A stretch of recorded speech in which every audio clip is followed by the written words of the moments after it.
Okay, now one of the things I wanted to draw a little chart for you on what to expect in terms of your list growth here.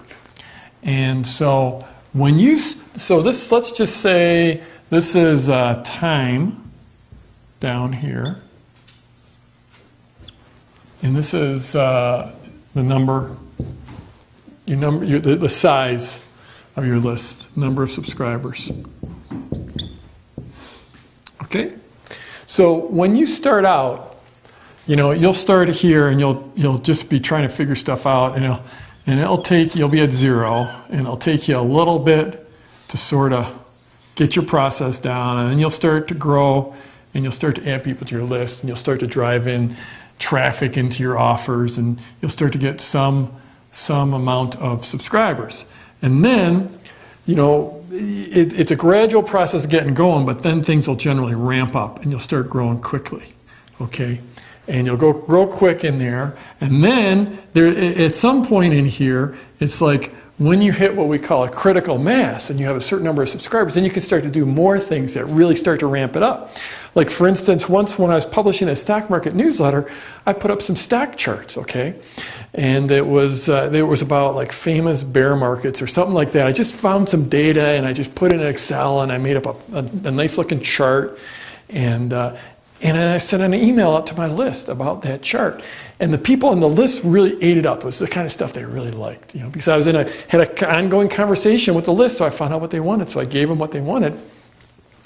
And then it blew up overnight. It was like basically those people went out and they talked about it in forums. This was really before social media. It'd be even bigger now. But they basically started talking about it. They started passing the link around, referring other people to it. They started talking about it in forums. And all of a sudden, just like overnight, we added 1,000 subscribers to the list. So I think the list was probably 10,000, and overnight, all of a sudden, it was like 11,000, just like that. So once you start to hit critical mass, you can do stuff like that. And then your growth really starts to spike up. And then you have a very rapid growth in here.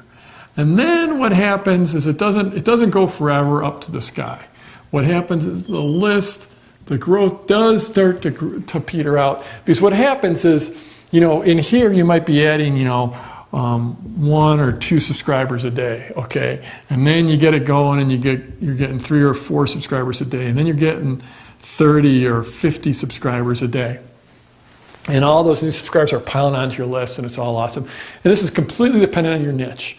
Like if your niche is carving wooden dolls, then you're never going to be adding 30 to 50 people a day, okay?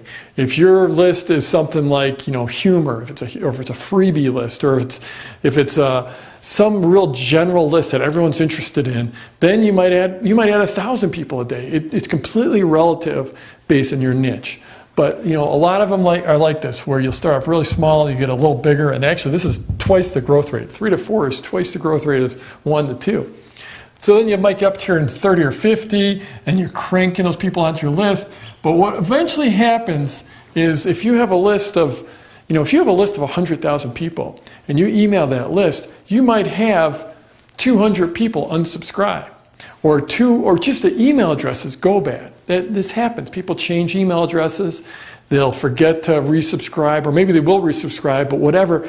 Though you'll lose people through unsubscribes, through bad email addresses, through bounces, whatever. And once you start to get up into here and you have a really big list, you'll have natural attrition. In here you might have 1 or 2 people drop off a list every month. Here you might have 10 people drop off every day. You get 100,000 people on your list, you might lose 100 people a day. And at that point, it's tough. You're just working to replace them. 100,000 people, you might lose 1,000 people in a month, and you added 2,000 people, so you only added a net 1,000 people. So eventually, when your lists get really big up here, you don't hear too many people have millions and millions of people on their lists. For some very general markets, they might, but even if you look at, say, like internet marketing, where I do most of my publishing, there's a lot of people in the 20,000, 30,000. There's a substantial number of people in the 50 to 70,000.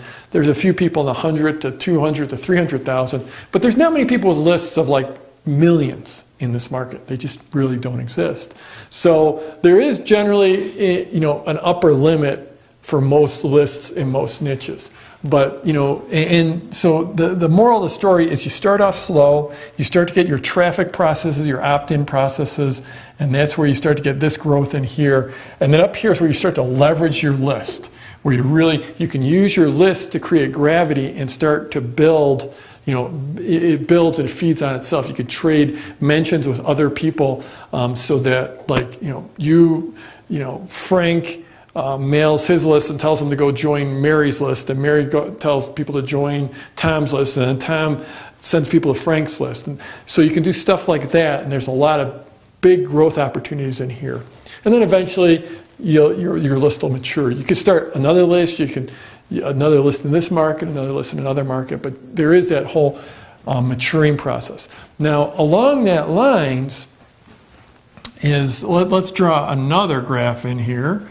And just to make it interesting, I'm going to change up colors on you. And so let's just say we're going to get really crazy here.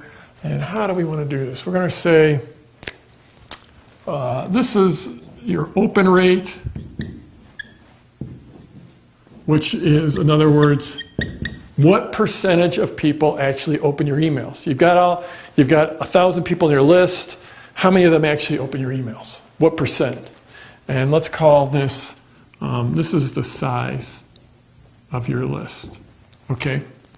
So what happens is when your list will generally never be, it will never be as responsive as it is when you just start out. So if you have 100 people on your list, your open rate will be up here. And then as you add more and more people onto your list, your open rate starts to drop off like that. And these numbers, again, they vary dramatically based on obviously your relationship with the list, also what the niche is. Like if you're publishing to people in your community that like to play golf at your golf club, then you're going to have a real high open rate, okay? Or if you're publishing that people have bought your product, you're going to have a higher open rate. So we can't generalize on rates, but generally this is when you have a smaller list, and this might sound weird, but it's just the reality. So your first 1,000 subscribers are going to be worth a lot to you. They're going to be, if this is like, this is from subscriber 0 to subscriber 100, and then out here you're at subscriber 1,000, and here you're at subscriber 10,000. These first 100 are going to be worth a lot more than the last 100 that you add to your list. It's weird, but just in terms of overall numbers, this is the way it works. So when you add 100 people to your list and you do an affiliate promotion and you make like $200, so you made $2 for every person on your list. If you had 10,000, you probably wouldn't do those same type of average numbers. Now, one final thing we need to talk about, and I'm going to do this, and we're going to again go with the size here. No, we're not going to do size. Let's. I'm giving you some silence here to work with.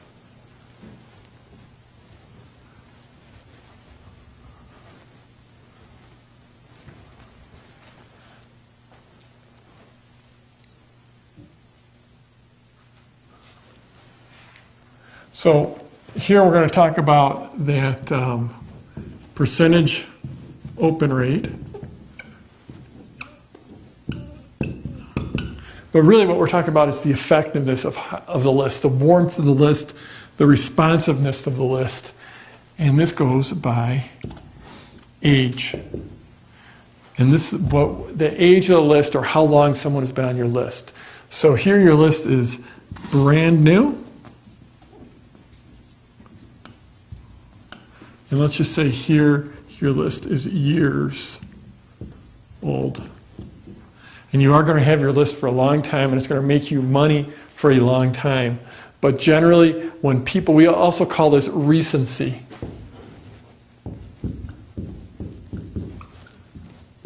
How recently has someone joined your list? And we see this over, basically, your open rate, your responsiveness is going to be at its highest when someone first opts in, and then it's going to drop off as they've been on the list longer and longer. So if you go and you put a whole bunch of people on your list, but then you stop adding new people to your list, then your list is going to become less effective. Just a general rule of thumb. So these are just things you need to think about as you're doing your list building. We've seen this over and over. Like, actually, it's funny because I've got pretty much empirical evidence of this entire thing in the whole launch game, so to speak. Because if you've been watching the internet marketing world for a long time at all, or for any time at all, you see a lot of people promoting each other. They'll send emails for each other, especially during a product launch. And so you'll have, Guru A, so here's our timeline right here, okay? And you'll have, here's a product launch by Guru A, okay? And then that you'll have, you'll have Gurus B, C, D, and E all up here, and they're all male for this product launch. All these people are mailing into Guru A's product launch.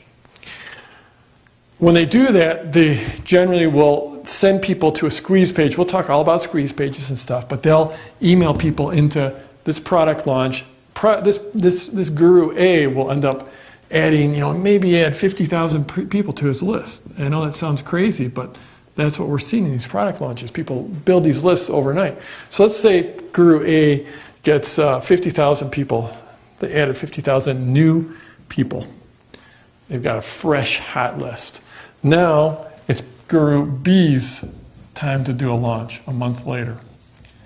And it's never quite this clean, but now you'll have everyone else mail for him, and now you have, again. So here B, C, D, and E mailed for A. Now we've got C, D, and E mailing for B, but we've also got A mailing this time, right? So all these people mail.